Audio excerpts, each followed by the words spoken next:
हम हमारा 7th chapter कर रहे थे इनफाइनाइट प्रोडक्ट्स। फर्स्ट एक्सरसाइज हम कर चुके थे। आज हम सेकेंड एक्सरसाइज के आर्टिकल शुरू करते हैं। फर्स्ट आर्टिकल है, थ्योरम है, a necessary condition for the convergence of an infinite product n running from 1 to infinity 1 plus an is that an tends to 0 as n tends to infinity. यानी कोई भी इस तरीके की इनफाइनाइट प्रोडक्ट वो अगर कन्वर्ज कर रही है तो जो an जिस सीक्वेंस से वो इनफाइनाइट प्रोडक्ट मैंने बनाई है वो सीक्वेंस 0 को कन्वर्ज करेगी। ठीक है, इनफाइनाइट प्रोडक्ट अगर कन्वर्ज कर रही है तो जो जिस सीक्वेंस से हमने वो इनफाइनाइट प्रोडक्ट बनाई है, हमने कहा था ना अगर हम इनफाइनाइट प्रोडक्ट an लिखें या इनफाइनाइट प्रोडक्ट 1 plus an लिखें एक ही बात है। ठीक है, तो अगर इन प्रोडक्ट कन्वर्ज कर रही है तो जो हमने सीक्वेंस बनाई है an, ठीक है, जिस सीक्वेंस से ये इनफाइनाइट प्रोडक्ट बनी थी वो भी क्या होगी, वो सीक्वेंस भी क्या होगी, 0 को कन्वर्ज करेगी।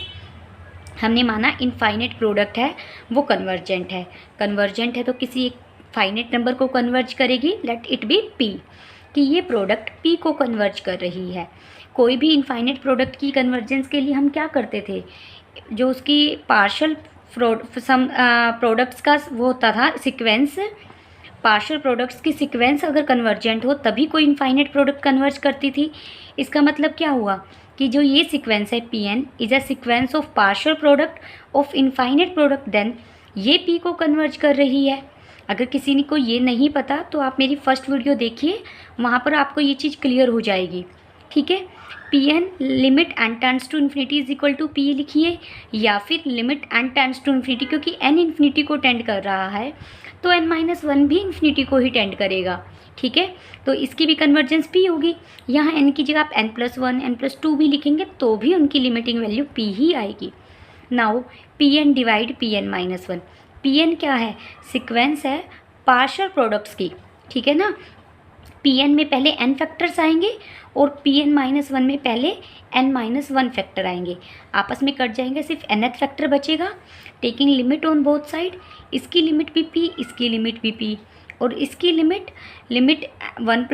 n tends to infinity 1 plus an 1 हो गया। 1 तो इंडिपेंडेंट ऑफ n है, बाहर आ जाएगा, 1 से 1 कट जाएगा, इसकी लिमिट क्या हो गई, 0। यानी an सीक्वेंस किसको कन्वर्ज कर रही है, 0 को। यही हमें प्रूव करना था।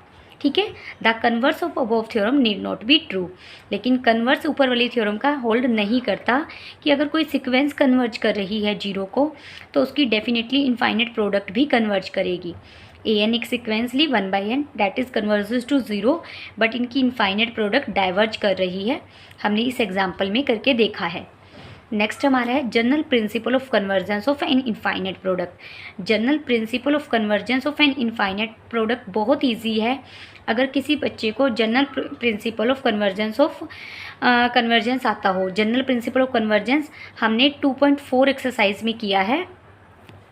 चलिए अब इनफाइनाइट प्रोडक्ट के लिए जनरल प्रिंसिपल ऑफ कन्वर्जेंस क्या होगा, रीड करते हैं। A necessary and sufficient condition for the convergence of an infinite product this is that, इस इनफाइनाइट प्रोडक्ट की कन्वर्जेंस के लिए नेसेसरी और सफिशिएंट कंडीशन क्या है, if for every epsilon greater than 0 there exist a positive integer m such that mod of Pn plus P by Pn-1 less than epsilon for all n greater than equal to m and P greater than equal to 1। अगर infinite product convergent है तो definitely ऐसा होगा। और अभी किसी भी every epsilon के लिए मुझे एक स्टेज मिल रही है कि स्टेज के बाद वाले, इस m के बाद वाली सारी टर्म्स, कोई भी 2 टर्म्स ले लें, उनका डिवीज़न -1 लेस देन एप्सिलॉन हो तो वो इनफाइनाइट प्रोडक्ट, उससे जो इनफाइनाइट प्रोडक्ट बनेगी वो कैसी होगी, कन्वर्जेंट होगी। कन्वर्जेंट है तो ऐसा होगा, ऐसा है तो वो प्रोडक्ट कन्वर्जेंट होगी, इनफाइनाइट प्रोडक्ट। चलिए प्रूफ देखते हैं। पहला है कंडीशन इज़ नेसेसरी, हम मान के चले हमारी ये प्रोडक्ट कन्वर्जेंट है तो किसी न किसी एक पॉइंट को कन्वर्ज करेगी P को। हमने माना P एक फाइनाइट क्वांटिटी है और नॉन जीरो है। इसका किसी भी इनफाइनाइट प्रोडक्ट के कन्वर्जेंस का मतलब क्या है, जो सीक्वेंस बनेगी पार्शियल प्रोडक्ट्स की वो कन्वर्ज कर रही है P को। हमने Pn एक सीक्वेंस हो गई, Pn एक सीक्वेंस है और वो कन्वर्ज कर रही है P को। 2.5 में हमने Cauchy general principle of convergence पढ़ा है, उसी का यूज़ किया कि अगर कोई भी सीक्वेंस कन्वर्ज कर रही है तो डेफिनेटली मुझे एक स्टेज मिलेगी, मुझे एक पॉजिटिव इंटीजर m मिलेगा कि m के बाद वाली आने वाली सारी टर्म्स का डिफरेंस लेस देन एप्सिलॉन होगा। ठीक है, that is mod of P n plus P minus P n less than epsilon 1 for all n greater than equal to m।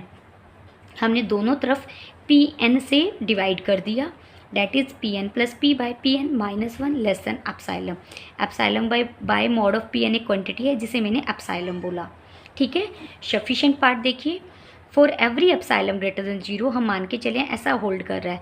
अगर mod of x less than epsilon हो तो इस बात का मतलब क्या है, वो माइनस एप्सिलॉन और एप्सिलॉन के बीच में क्वांटिटी लाई करती है। ठीक है, सेम चीज़ यूज़ की, यानी माइनस एप्सिलॉन और एप्सिलॉन के बीच में ये वाली क्वांटिटी लाई करेगी। ठीक है, तीनों में 1 ऐड कर दिया। ठीक है, और ये चीज़ ये हमारा जो होल्ड कर रहा है for all n greater than equal to m के लिए, यानी m और m के बाद वाली सारी टर्म्स के लिए, सारे नंबर्स के लिए रिजल्ट होल्ड करता है। तो पर्टिकुलर m के लिए भी तो कर रहा है, हमने n को m से रिप्लेस कर दिया, ये बन जाएगा थ्रू आउट पी एम से मल्टीप्लाई की, यानी पी एम पी जो ये सीक्वेंस की ये वाली प्रोडक्ट है, टर्म्स कह सकते हैं हम यहाँ तो, जो हमारी ये पी एन सीक्वेंस बन रही है उसकी तो ये कोई टर्म ही है ना। ठीक है, वो इनके बीच में आ रही है कब, for all p greater than equal to 1, यानी p 1 और 1 के बड़ा, यानी m plus 1 m plus 2 m plus 3 up to so on सारी टर्म्स इन दो नंबर्स के बीच में आ रही हैं, यानी pn टेंड कर रहा है एक नॉन जीरो फाइनाइट लिमिट को। सारी टर्म्स एक जगह हो गई ना, इस नेबरहुड में हो गई ये कह सकते हैं, then the infinite product is convergent. और अगर हमारे पास किसी एक की नेबरहुड में इनफाइनाइट टर्म्स चली जाएँ सीक्वेंस की, तो वो सीक्वेंस कैसी हो जाती है, कन्वर्जेंट। कुछ फाइनाइट टर्म्स को छोड़कर बाकी सभी यहाँ जा रही हैं। ठीक है, some theorems for proving the convergence of the infinite product. If a n is greater than equal to 0, अगर a1 a2 a3 सारे मेरे 0 या 0 से बड़े हों तो सीरीज और प्रोडक्ट का बिहेवियर सेम होगा। इनफाइनाइट प्रोडक्ट और इनफाइनाइट सीरीज का बिहेवियर कैसा रहेगा, सेम। यानी ये कन्वर्ज कर रही है तो ये कन्वर्ज करेगी, ये डाइवर्ज कर रही है तो ये डाइवर्ज करेगी, ये कन्वर्ज कर रही है तो ये कन्वर्ज करेगी, ये डाइवर्ज कर रही है तो ये डाइवर्ज करेगी। हमारे पास टोटल 4 केसेस बनेंगे। ठीक है, देखिए फर्स्ट केस है वी हैव ई एक्स। ये आप थोड़ा सा ध्यान रखते हैं कि ये लर्निंग स्टेप है कि आप इसे शुरू कहाँ से करेंगे। हमने e raise to power x से शुरू किया। ठीक है, जब इनफाइनाइट प्रोडक्ट को दिखाना हो कन्वर्जेंट तो आपको याद है हम उसे टेकिंग लॉग लेकर सीरीज में ही कन्वर्ट कर लेते हैं। इसीलिए लॉग क्या है, लॉग और एक्सपोनेंशियल तो एंटी फंक्शन एक दूसरे के, तो e raise to power x से हम शुरू करेंगे। E raise to power exponential function है, आपने एक्सपेंशन लिखी इसकी।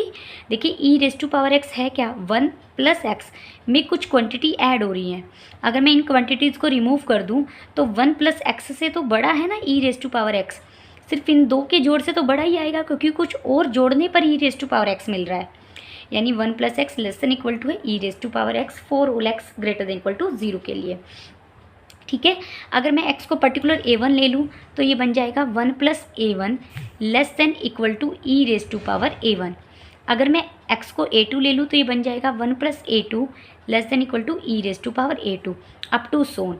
इस तरीके से मैंने a raise to power n तक लिया और उन सबको मल्टीप्लाई कर दिया। इधर वाले मल्टीप्लाई हो जाएंगे, डैट इज़ ये बन जाएगा, और राइट हैंड साइड वाले राइट हैंड साइड्स के साथ मल्टीप्लाई हो जाएंगे, ये बन जाएगा।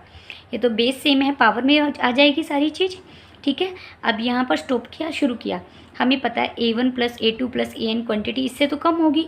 देखो यहाँ तो a1 a2 है, यहाँ a1 में 1 ऐड कर दिया, a2 में 1 ऐड कर दिया, यानी टर्म बढ़ा दी ना थोड़ी। अगर यहाँ 2 होगा, 2 प्लस 3 है तो यहाँ 3 इंटू 4 हो गया, ऑब्वियस ये क्वांटिटी बड़ी होगी। ठीक है, फ्रॉम फर्स्ट एंड सेकेंड से हमने कंक्लूजन निकाला a1 plus a2 plus an छोटा है इससे और ये छोटा है इससे। ये चीज़ तो क्या है Sn, ये चीज़ क्या है Pn, और ये क्या है e raise to power Sn। ठीक है, Sn ये है, Pn यह है। An हमें गिवन है ग्रेटर देन इक्वल टू 0, तो इसका मतलब सीक्वेंस Sn और Pn मोनोटोनिकली इंक्रीजिंग सीक्वेंस है। ठीक है, ये सीक्वेंस ऑफ पार्शियल सम्स और ये प्रोडक्ट है, तो ये क्या होगी, monotonically increasing and they have finite limit. अगर मोनोटोनिकली इंक्रीजिंग सीक्वेंस है, बाउंडेड अबव हो जाए तो फाइनाइट लिमिट को कन्वर्ज करता है, अगर अनबाउंडेड अबव हो जाए तो इनफाइनाइट लिमिट को कन्वर्ज करता है। हमने किया हुआ है। अब केस फर्स्ट बनाया कि हमारी सीरीज कन्वर्जेंट है। अगर सीरीज कन्वर्जेंट है तो किसी एक पॉइंट एस को कन्वर्ज कर रही होगी, यानी सीक्वेंस ऑफ पार्शियल जो सम आएगा वो एस को कन्वर्ज कर रहा है, यानी पी एन किसको कन्वर्ज करेगी, पी एन यहाँ से e raise to power S को, ई रेज टू पावर एस से कम आ जाएगा, यानी पी एन बाउंडेड अबव हो गई, और बाउंडेड अबव हो गई तो कन्वर्जेंट हो गई।